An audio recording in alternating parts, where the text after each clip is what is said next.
পড়াশোনা মানে কি চেনা ছকের ধরাবাঁধা জীবন, নাকি নিজের ছন্দে এগিয়ে চলায় সাফল্যের আসল চাবিকাঠি? সেই প্রশ্নের উত্তর দিল পূর্ব বর্ধমান জেলার কালনা মহারাজা উচ্চ বিদ্যালয়ের কৃতী ছাত্র আভাস সরকার।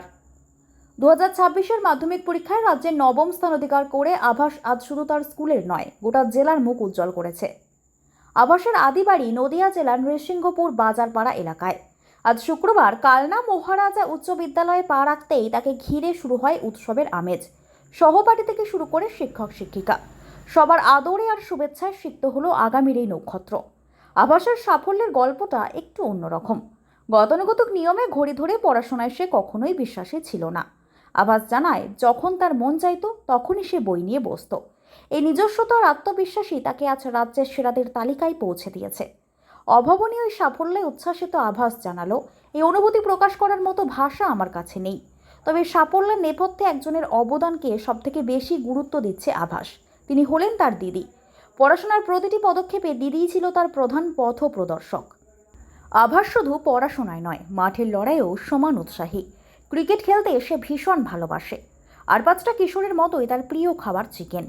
ভাইয়ের এই বিশেষ দিনে দিদিও তাই ঠিক করে ফেলেছেন, আজ বাড়িতে তৈরি হবে আভাসের সবথেকে পছন্দের সেই চিকেন ডিশ। ভবিষ্যতে সাদা অ্যাপ্রন আর স্টেথোস্কোপ হাতে ডাক্তার হয়ে মানুষের সেবা করতে চায় আভাস। তার এই জয়যাত্রা আগামী দিনে অগণিত শিক্ষার্থীর কাছে এক বড় অনুপ্রেরণা হয়ে থাকবে।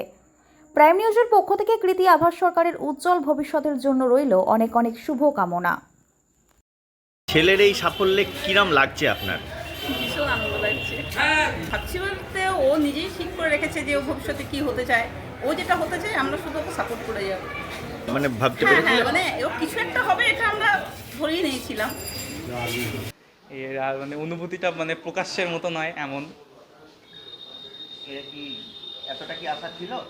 হ্যাঁ, আশা এরকমই ছিল যে র্যাঙ্ক হয়ে যাবে। এবার এবছর আবার কম্পিটিশনটাও হাই ছিল, 698 হাইস্ট উঠেছে। ঠিকই আছে, আশা অনুযায়ী ঠিকই আছে।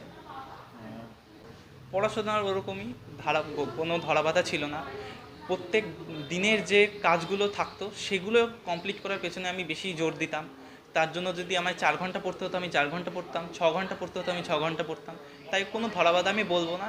এবং টানা একটানা কখনো পড়িনি, মিথ্যে কথা বলবো না। টানা একটানা পড়িনি, খাপে খাপে পড়তাম। 1 ঘন্টা পড়লাম, আবার 5 মিনিট 10 মিনিট ব্রেক নিলাম, তারপরে আবার কিছুক্ষণ পড়লাম। এইভাবে খাপে খাপে পড়তাম দিনে। ভীষণ, মানে ভাষায় প্রকাশ করা যাবে না, এত খুশি কতটা এক্সপেকটেশন ছিল? ছিল। ও যেভাবে খেটেছে, পরিশ্রম করেছে, সেখান থেকে আমাদের অনেক আশা ছিল যে ও র্যাঙ্ক করবে, কিন্তু 9th র্যাঙ্ক হয়ে যাবে। ভীষণ খুশি দেখার পর, খুব খুশি। এবং ওদের অঞ্চল থেকে নৃসিংহপুর থেকে অনেক ছেলেরা আসে, ভালো রেজাল্ট করে। তো এমনিও যারা ভালো ছেলেরা আছে সেই গ্রুপেই থাকতো, কিন্তু এটা অভাবনীয়, খুব ভালো লেগেছে।